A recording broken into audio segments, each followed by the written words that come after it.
Hello, today is January 13th, 2025, and it's time for some news stock picks. A lot has happened in the markets over the last few months.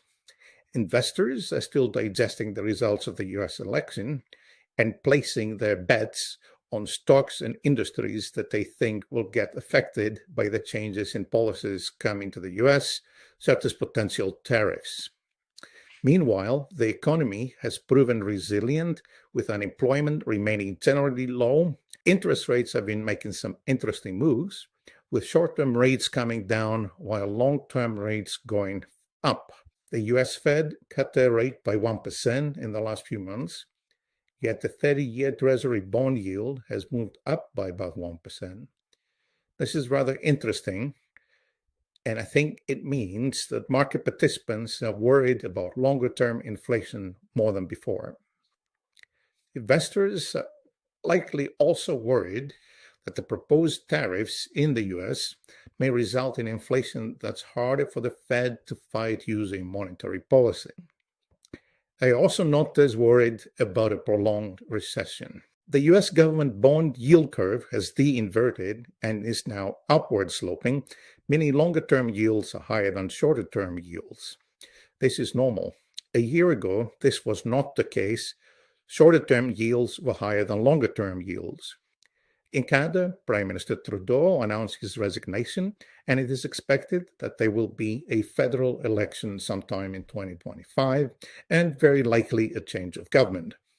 Under Trudeau, the Canadian economy, stock market, and Canadian dollar vastly underperformed the US economy, stock market, and US dollar. As the current Canadian government policies are likely mostly to blame for this underperformance, a change in policies in the direction of freer markets, lower regulations, lower taxes, and lower government deficit spending is likely going to be seen as very positive. Valuations for Canadian stocks are also lower than for US stocks, while international investors are likely to only get excited about Canada after the dust has settled regarding US tariffs and after a federal Canadian election with a favorable result. But I'm going to start having some Canadian stocks in my top picks sooner. My first stock pick is Northwest Company, symbol NWC on the TSX. The Northwest Company is a Canada-based company that is principally engaged in retail business in underserved rural communities. The company provides food, family apparel, housewares, appliances, and outdoor products, with food products accounting for the majority of the company's revenue. The stock is a good play on the Canadian economy that is doing well in the current business environment. It has historically generated a high return on equity for a retail stock, exceeding 18% in each of the last 10 years. The valuation is high at around 3 times book value, but it is reasonable for a good quality stock like this. I expect this stock to deliver low double digits total return, and if the business environment improves over the next few years, it could do even better. My second pick is ICL Group, symbol ICL on the NYSE. ICL Group is a manufacturer of products based on minerals. The firm is comprised of 4 segments: phosphate solutions, potash, industrial products, and innovative agriculture solutions. The stock is in the materials sector. The sector tends to do well in an inflationary environment.